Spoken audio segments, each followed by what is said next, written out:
Salut à toi et bienvenue dans cette nouvelle vidéo. Aujourd'hui, on va parler d'Alterne, puisque tu le sais peut-être, les 5 et 6 juillet, c'est-à-dire ce week-end, auront lieu à Lille les championnats de France d'Alterne, co-organisés par Ludotrotter et Equinox. Et d'ailleurs, si tu n'as pas la chance de pouvoir participer, on sera en live samedi et dimanche sur nos chaînes respectives pour te streamer les matchs du tournoi. Et on sera en double live le dimanche à partir du Top Cut pour te proposer un minimum de temps mort et un maximum de games d'Alterne. L'objectif de cette vidéo, ça va être de te donner les principales clés de compréhension du format pour que tu puisses apprécier au mieux les matchs streamés de ce week-end, puisqu'entre l'arrivée de la banlist et du 7-3, il y a eu pas mal de changements dans le metagame et on commence à pouvoir en tirer des premières conclusions. On va également en profiter pour joindre l'utile à l'agréable en s'ouvrant ce coffret d'avant-première du 7-3 qui nous a été gentiment envoyé par Equinox. Malheureusement, à cause de problèmes logistiques, on l'a reçu un peu plus d'un mois après la date où on aurait dû le recevoir. Et du coup, on va se l'ouvrir ensemble et j'en profiterai pour te présenter quelques cartes qu'on va ouvrir et te dire si elles sont jouées, quels sont leurs impacts sur le méta et te donner encore une fois des petits indices de ce qui va se passer ce week-end. Juste avant de rentrer dans le vif du sujet, petit point méta sur les deux gros tournois qui ont eu lieu depuis la limitation de certaines cartes et l'apparition du 7-3. J'ai nommé le Ludofest, organisé par Ludotrotter à Angers, et le Deutsch National, organisé par Equinox pour choisir les tout premiers qualifiés au championnat du monde. Même si on a pu retrouver quelques decklists assez spicy et des héros peu joués jusqu'ici, le Ludofest nous avait déjà montré une première tendance du format post-banlist, avec la domination de deux héros qu'on attendait déjà comme très forts. J'ai nommé Kojo et Bouddha d'un côté, et Afanas et Senka de l'autre. Ces deux héros ont des gameplans assez différents l'un de l'autre, mais chacun a su bien exploiter les failles des autres héros présents dans la salle. Afanas en étant assez fort dès l'early game, mais surtout surpuissant dès lors qu'on arrive à avoir beaucoup de mana disponible. Et de l'autre côté, Kojo, lui, est extrêmement agressif, en profitant de plein de petites unités pour mettre de la pression dès le début de partie et l'emporter avant que les autres decks ne s'installent. D'ailleurs, le Ludofest avait plus ou moins commencé à répondre à l'une des questions que les gens se posaient. Est-ce que les limitations de la banlist suffiront à rendre Sigismar moins puissant que le reste des héros, ou en tout cas à le faire rentrer dans le rang? La première réponse qu'on aurait eu tendance à donner au Ludofest était oui, puisque le héros était quasiment oublié au niveau du top cut, mais tu vas voir que ça n'a pas duré longtemps. On enchaîne avec le Deutsch National qui a rassemblé un peu plus de 120 joueurs, et cette fois-ci, petite surprise, même si on reste dans les attendus, on retrouve deux Sigismar en finale qui se sont disputés la place de premier qualifié au championnat du monde. Kojo et Afanas ne restent pas très loin derrière et sont très représentés en top cut et semblent également s'installer comme des forces dominantes du méta. Sigismar refait son apparition et on pourrait bien se retrouver avec une triade de héros dominants qui ressemble un peu à ce qu'on avait avant la sortie du 7-3 et de la banlist. Bien sûr, il y a des différences notables dans les listes, notamment via l'inclusion de cartes issues de Murmure du Labyrinthe, et on va pouvoir en parler tranquillement en s'ouvrant ce magnifique coffret qui, je le rappelle, nous a été offert par Equinox. C'est parti pour l'ouverture et j'avoue, j'ai un peu triché, j'ai jeté un œil à l'intérieur et il y a des trucs encore plus sympas que des cartes à se mettre sous la dent. Hop, le petit coffret Whispers from the Maze, Murmure du Labyrinthe en français bien sûr. J'ai vérifié qu'il est bien dans le champ de la caméra. Et on commence avec ce petit parchemin, probablement une énigme à déchiffrer. J'avoue que j'ai pas forcément eu ni pris le temps de la déchiffrer, mais je trouve ça très sympa, ce genre de petit contenu un peu pour teaser. Alors bien sûr, on a un papier de confidentialité qui nous demandait de ne pas révéler le contenu du set jusqu'au 23 mai. Bonne nouvelle, on l'a reçu à peu près le 23 juin, donc tout va bien. On peut révéler le contenu du set et on va pouvoir se découvrir tout ça ensemble. En plus du papier confidentiel et du petit parchemin, on retrouve un petit bijou dans cette boîte qui est hyper stylé, un petit pendentif. Regardez-moi ça, il est très très cool. C'est un pendentif, alors je suis très nul en pierre précieuse, ça ressemble à de l'améthyste, mais c'est probablement pas de l'améthyste, j'avoue que j'en sais trop rien. Très très très joli, et donc c'est un petit collier. Est-ce que je le mets, tiens, allez hop. Est-ce que j'arrive à le mettre déjà? Ça va être la question un peu piège du jour. Je crois que je vais réussir. Attendez. Hop. Et voilà, très sympa ce petit collier juste à côté du micro. On va le garder pendant l'ouverture, on va espérer qu'il nous porte chance. Je dis ouverture parce que vous l'avez peut-être vu déjà au contenu de la boîte, mais elle ne vient pas seule. Elle est accompagnée de 5, 6, 7, 8, 9, 10, 11 et 12 boosters Murmure du Labyrinthe. Donc on va pouvoir se faire une petite ouverture très sympa et je vais pouvoir vous montrer quelques cartes de l'extension et également d'un kit d'avant-première Murmure du Labyrinthe. Malheureusement, j'étais en événement au moment des avant-premières, donc j'ai pas pu faire la paix. Donc on va pouvoir se l'ouvrir ensemble et on va découvrir ce qu'il y a à l'intérieur parce que j'en ai tout simplement aucune idée. Donc on va se découvrir ça ensemble, on va voir ce que ça donne. Je suppose qu'il y a 7 boosters, donc on a en tout 19 boosters, ce qui est quasiment l'équivalent d'une display, pour pourquoi pas aller chercher des communes et des rares qui sont intéressantes et vous en parler un peu, et également pourquoi pas quelques uniques et voir ce qu'on pourrait attraper. On termine avec deux, alors normalement ils sont dans leur petit pochon, mais avec deux magnifiques dés, regardez, ils sont vraiment exceptionnels, ils sont vraiment très très très cool avec cette espèce de petit effet boule à neige à l'intérieur, je sais pas si vous voyez très très bien à la caméra, et les chiffres stylisés, ça fonctionne vraiment bien. Et puis ce petit visuel, on va appeler ça lenticulaire, a priori, un espèce d'effet un peu relief 3D qui est donné en fonction de comment on déplace l'image à l'effigie d'un concert, du coup je suppose, à côté du labyrinthe dans le monde d'Alterd. Très sympa, ça peut s'afficher sur un mur tranquillement.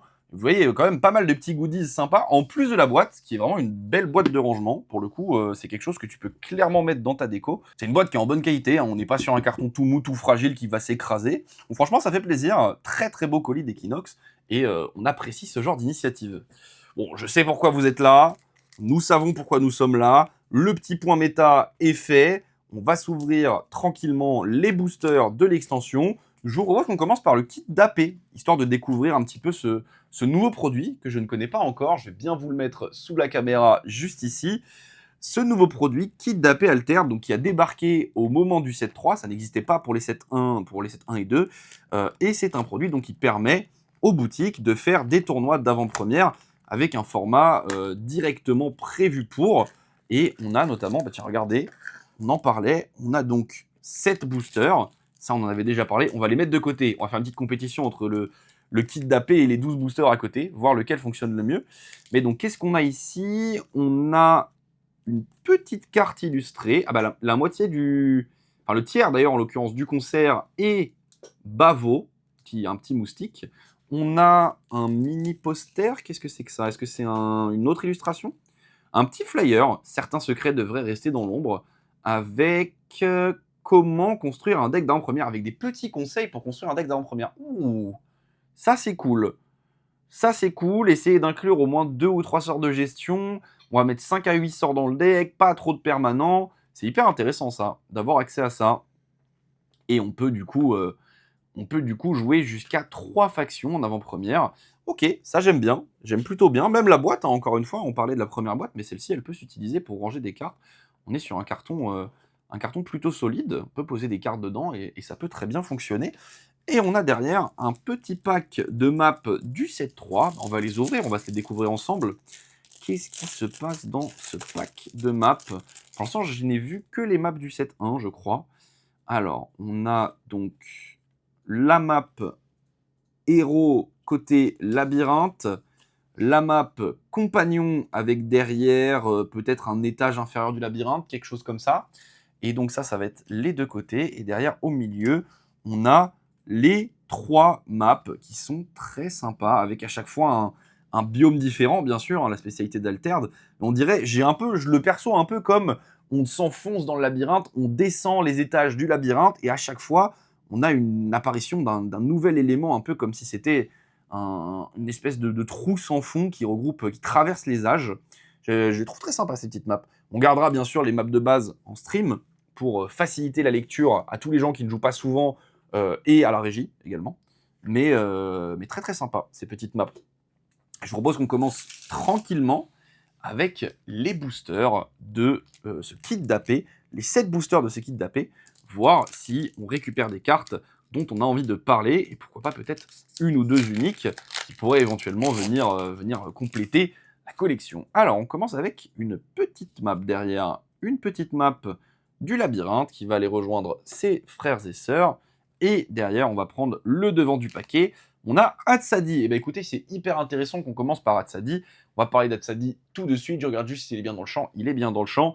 Hatsadi, donc, un personnage qui semblait peut-être avoir récupéré des arguments au niveau du set 3 qui n'était absolument pas joué avant et qui est un personnage qui va avoir besoin de jouer beaucoup de grosses, enfin qui est un héros pardon, qui va avoir besoin de jouer beaucoup de grosses créatures pour exister, en récupérant notamment des cartes comme l'affamé Hatsadi pouvait peut-être trouver une place dans le format, mais pour l'instant, c'est un des leaders qui ne fait pas vraiment de percée.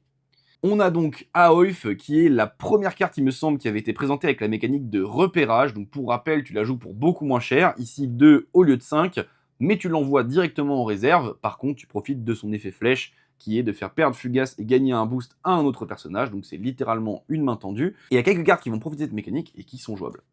Infusion de Sève, une carte qu'on a aussi vue dans Afanas, notamment au Ludofest, pour mettre la pression et pour conclure la partie, puisqu'elle a un effet infini en réserve. Une autre nouveauté du set 3, les effets infinis qui vont tout simplement permettre aux cartes en réserve d'accumuler des compteurs, d'accumuler des boosts, bref, de produire un effet en continu. Et l'infusion de Sève, elle va permettre, lorsqu'elle est jouée, de donner 2 boosts, mais surtout de donner X plus de boost, avec X étant le nombre de compteurs arcanes. Et lorsqu'elle est dans la réserve, si vous jouez un sort, elle va gagner un compteur arcane jusqu'à 3, ce qui fait que depuis la réserve, vous pouvez mettre 5 boosts pour 3, c'est extrêmement fort, ça peut aider à conclure des games, et c'est notamment une carte qui a fait son apparition dans quelques listes d'Afanas. Alors, je précise qu'en ce moment, on voyage beaucoup, donc je ne suis pas forcément au courant de tout ce qui est dans le méta. Je vais m'arrêter sur les cartes qui m'ont marqué, sur les cartes qui sont intéressantes pour vous en parler. Il y a probablement quelques cartes que je ne connais pas et vous allez me dire dans les commentaires « Mais si, ça c'est super joué !» L'idée, c'est surtout de vous donner des clés de compréhension pour ceux qui ne suivent pas le jeu et de vous proposer une petite ouverture pour ceux qui aiment l'ouverture de booster. Les Grems, alors ça, pour le coup, je crois que c'est plutôt joué. C'est une assez bonne carte qui va permettre, lorsqu'elle est jouée de la réserve, de défausser un permanent de coup de main de 3 ou moins, ou de sacrifier un permanent et de créer un 2-2-2 dans une expédition. Je crois que c'est plutôt pas mal, ça a des stats tout à fait corrects et ça permet de générer un petit peu de value lorsque ça sort de la réserve. Je crois que c'est plutôt une bonne carte. On a la petite Beirav qu'on avait eu en full art juste ici sur le petit jeton. Elle n'est pas exactement de la même couleur, tiens d'ailleurs. Ici elle a la tête verte et ici elle a la tête rose. C'est une abeille betterave. Elle est très mimi, cette petite betterave. On va commencer avec une phalène de mana, un token pour jouer notamment du coup le spell, bien sûr, dans Afanas, qui permet de créer des phalènes de mana et donc de les booster avec Afanas. Très sympa ce petit token. Et devant, on a Gulrang. Gulrang, hyper intéressant.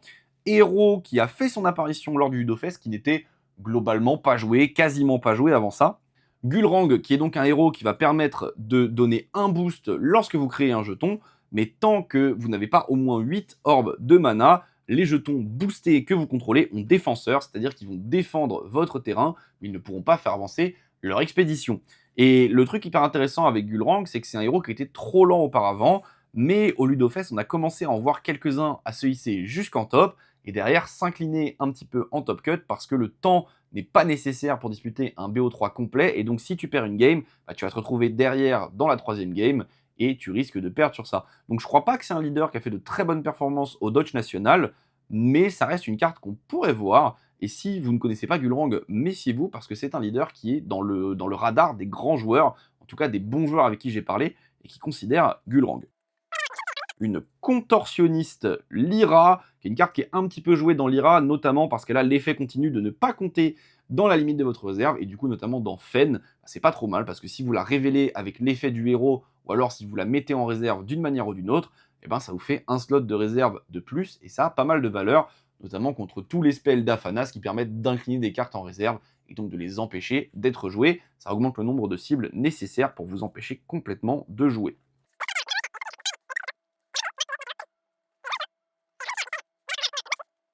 Une Aoif rare, donc la seule différence, il me semble, avec la commune, c'est qu'elle va avoir repérage 1 au lieu de repérage 2, donc c'est littéralement une main tendue, pour le coup, ça coûte 1.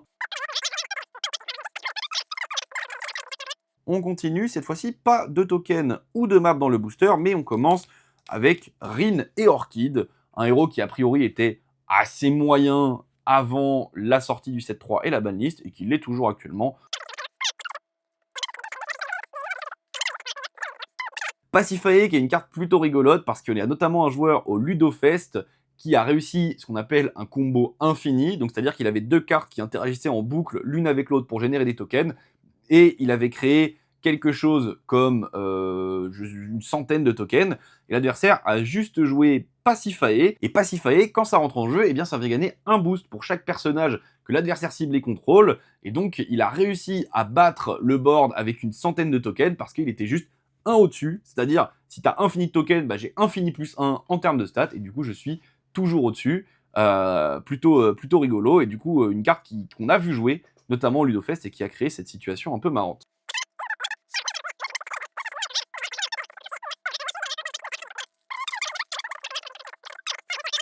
On a Basira également, qui est un héros rouge, qui est peut-être considérable, un héros Bravos bien sûr, mais qui globalement, on va lui préférer Kojo, Bouddha bien sûr, qui donne un certain avantage, un tour sur deux, et qui permet d'être plus agressif en début de partie.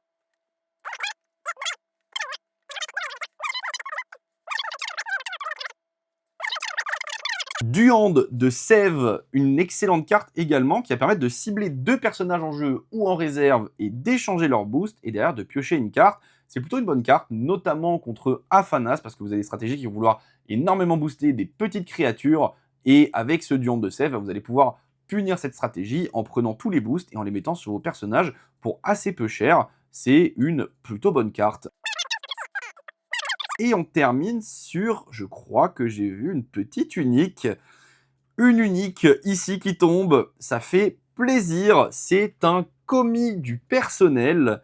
0-3-0, 3-2 en coup. Depuis la main, si chacune de vos expéditions est en retard ou à égalité, vous pouvez faire gagner endormi à un personnage ciblé. Et lorsqu'un adversaire joue une carte depuis la réserve, vous allez pouvoir créer un jeton soldat 1-1-1 recrue hors 10 dans mon expédition. Et vous allez pouvoir la défausser de la réserve pour que le prochain bureaucrate que vous jouez ce tour coûte 1 de moins. Ça ressemble à une carte pour Waru. Je ne sais pas si c'est très fort, j'avoue que j'ai du mal à estimer sa puissance, ça me paraît pas ultra broken dans l'état. N'hésitez pas à me dire dans les commentaires si vous pensez que c'est plutôt sympa. Je pense que c'est ok, sans être pour autant exceptionnel, les stats sont un peu faiblardes par rapport au coût. Mais ça fait toujours plaisir de pouler une petite unique, évidemment. Oh, on a un booster un petit peu décellé cette fois-ci. Le booster de la chance peut-être? Décellé égale unique à la fin. C'est ça le calcul mathématique, non? On a une petite map derrière, on a une petite Fen devant. En fait, on peut en parler aussi, un des héros qui était plutôt populaire au moment du set précédent, mais qui a un peu diminué en popularité, notamment, je pense, parce que le support Lyra est un peu en dessous du support des autres factions dans ce set 3, en tout cas pour l'instant, dans ce que les gens ont résolu du format. Et donc Fen qu'on voit un petit peu moins, même s'il y a une Fen qui a réussi à plutôt bien se placer au niveau du Deutsche Championship.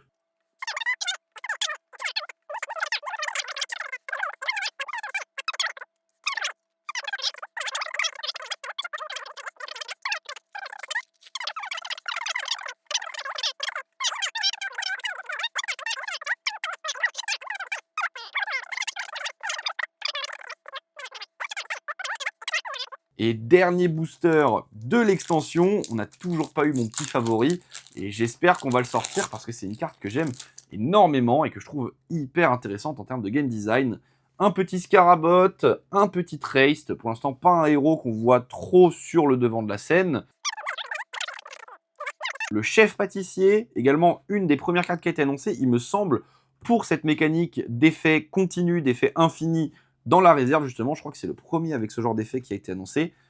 Fiore dei Liberi, marqué d'une croix, une carte qui est jouée un petit peu dans l'IRA, il me semble, puisqu'elle va permettre, en étant fugace, de lancer un dé et d'envoyer un personnage ciblé à la X position du deck de son propriétaire, X étant le résultat. Donc pour 3, vous allez juste remélanger un personnage dans le deck adverse. C'est plutôt pas mal. Alors si vous faites 1, il va le repiocher directement, mais au moins il est plus sur le terrain et vous vous en débarrassez. C'est pas une mauvaise carte.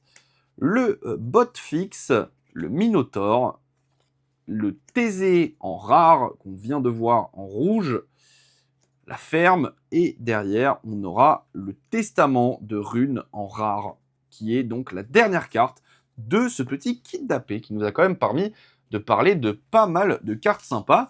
Et maintenant on va pouvoir s'attaquer tranquillement aux 12 boosters de l'extension, Murmure du Labyrinthe, une demi-display, peut-être une autre unique, on l'espère, mais surtout mon petit favori. J'espère qu'on va le sortir et j'espère que je vais pouvoir vous en parler un petit peu. Si ce n'est pas le cas, je vous en parlerai à la fin parce que c'est une carte qu'il faudra clairement surveiller ce week-end.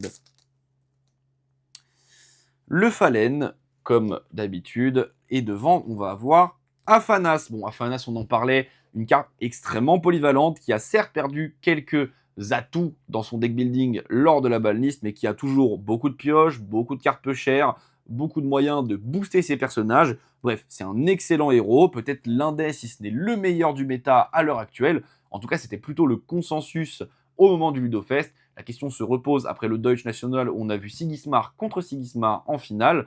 Ça reste quand même un top tiers. Afanas qui est toujours au sommet de sa puissance. Le retrait de licence, très bien qu'on ouvre ce retrait de licence, on va pouvoir en parler. Vous avez vu en Lyra une excellente carte de retrait avec marqué de X. Vous avez le duel de cran en Bravos. Et bien en bleu, vous allez avoir le retrait de licence, qui est tout simplement une excellentissime carte, qui va vous permettre tout simplement de défausser un personnage boosté ciblé de coup de main 3 ou moins, ou alors de défausser un permanent ciblé de coup de main 3 ou moins. C'est excellent, ça propose beaucoup de contrôle, c'est très fort dans le match-up contre Afanas parce que vous pouvez défausser ces petits personnages qui ont énormément de boost. C'est vraiment une excellente carte et c'est une carte qu'on risque de voir plusieurs fois ce week-end. C'est important que vous sachiez ce que ça fait. Et derrière, on a le sous-bois en rare.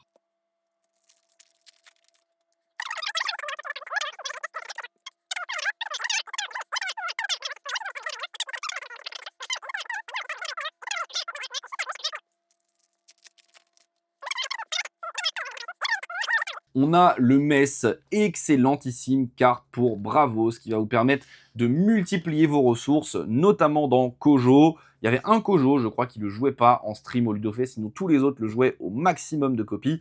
C'est vraiment une excellente carte qui dit « Lorsqu'un personnage quitte vos expéditions, le Mess, qui est donc un permanent, va gagner un compteur de nourriture, et vous allez pouvoir dépenser 3 compteurs de nourriture pour ravitailler. » Ça a plusieurs avantages. Déjà, vous jouez plein de petits personnages, donc vous allez pouvoir ravitailler assez souvent, quasiment tous les tours. Et en plus de ça, la plupart de vos personnages ont des améliorations lorsqu'ils sont fugaces. On pense notamment au Seringar qui pioche lorsqu'il est fugace, au petit Jin qui peut aller se mettre en mana lorsqu'il quitte l'expédition alors qu'il était fugace, etc. Donc c'est vraiment une carte qui fonctionne extrêmement bien pour générer des ressources, qui est peu chère. C'est vraiment une carte que vous aimez au vrai open. C'est vraiment une carte que vous allez aimer open dans Kojo et Bouddha pour garder votre flux de ressources pendant tout le match. Thésée, le Messectet, eh ben on parlait du Mess, le Messectet, lui qui est jouable également, notamment dans Gulrang, qui va vous permettre à midi de créer un jeton soldat 1-1-1 dans chacune de vos expéditions qui est en retard ou à égalité. Rappelez-vous ce que je vous dis sur Gulrang. Gulrang, c'est un personnage qui crée des tokens défenseurs. Donc vos expéditions ne peuvent pas avancer, ce qui fait que mécaniquement, en début de partie, vous allez vous retrouver en retard. Et le Messectet, il va vous aider à défendre vos expéditions et surtout à reprendre le contrôle en fin de partie. C'est un permanent qui est tout à fait correct dans Gulrang, qui est joué.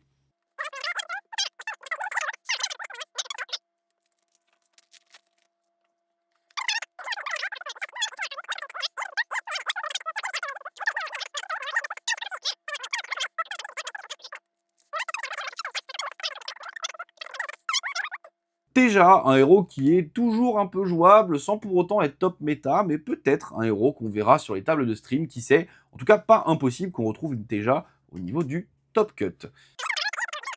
L'affamé, le voilà. Je voulais vous en parler, l'affamé qui est ma petite préférée, en tout cas l'une des cartes que j'aime beaucoup dans l'extension. C'est une carte qui coûte extrêmement cher, elle coûte 9 avec un coût de réserve de 3, mais lorsque vous allez la jouer depuis votre main, vous allez défausser toutes les autres cartes en jeu ou en réserve. Et c'est vraiment très fort dans certaines situations. Déjà, la carte est juste trop stylée. Je ne sais pas si je peux vous la zoomer un peu, mais c'est vraiment très fort, notamment en rouge chez Bravos, en transfuge, où la carte peut clore des games contre des decks qui sont un peu late, qui essayent de setup. Pensez par exemple à Gulrang. Vous arrivez en late game, vous commencez à manquer de solutions, et ben vous posez un affamé, vous remettez la partie à 0, et derrière, quand la partie est à 0 et que les deux joueurs ont peu de ressources, c'est le deck aggro qui va bien souvent faire la différence. C'est une carte que j'aime beaucoup, l'affamé, et qui, je pense, peut faire des victimes ce week-end si les gens ne jouent pas suffisamment autour.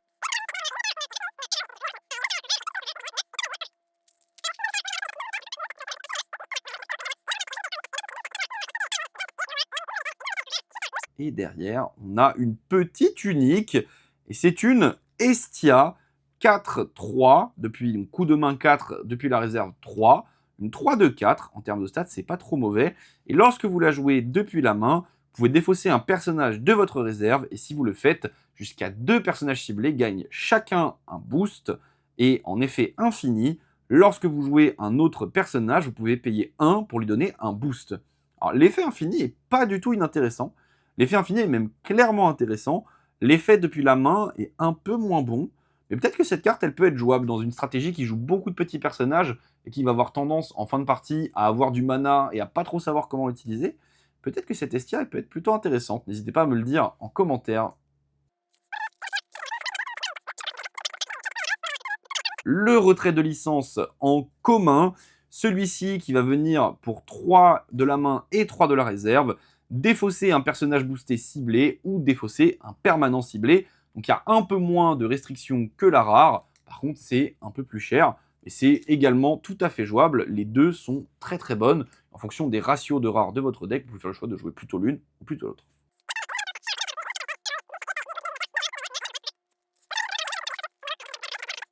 Akecha, il me semble qu'il y a un Akecha qui s'est pas trop mal placé au Deutsche National, ou alors c'était l'Indieway, je sais plus.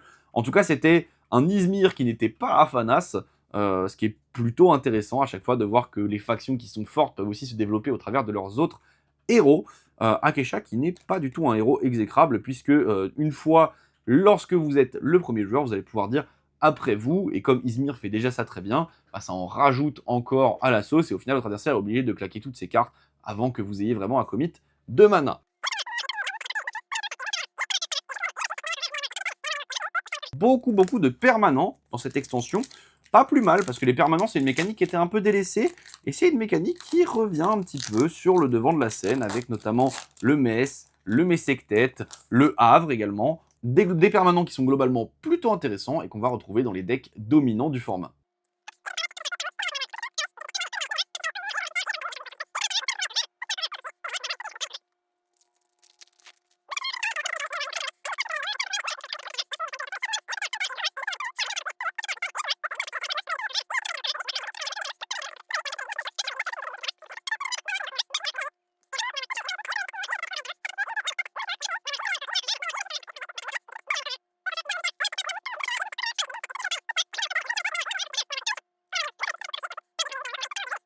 Voilà pour cette ouverture, on a eu quand même pas mal de cartes plutôt sympas, ça fait plaisir, on a pu parler de pas mal de choses, notamment l'affamé, et j'espère que ça t'a donné envie de venir regarder le championnat de France d'Alterd ce week-end, pourquoi pas même jouer toi-même, je crois qu'il reste des places. C'était 4 choses, j'espère que cette vidéo t'a plu, n'hésite pas à nous le dire si c'est le cas en mettant un petit pouce bleu ou en nous le disant dans les commentaires, et on essaiera peut-être, si ça vous plaît, de refaire ce genre de format opening plus mise à jour du format, pour vous permettre de suivre un petit peu les streams des événements et comprendre ce qui se passe à la caméra. Sur ce, je te dis rendez-vous dimanche, et on se voit très bientôt pour encore plus de contenu. Salut tout le monde.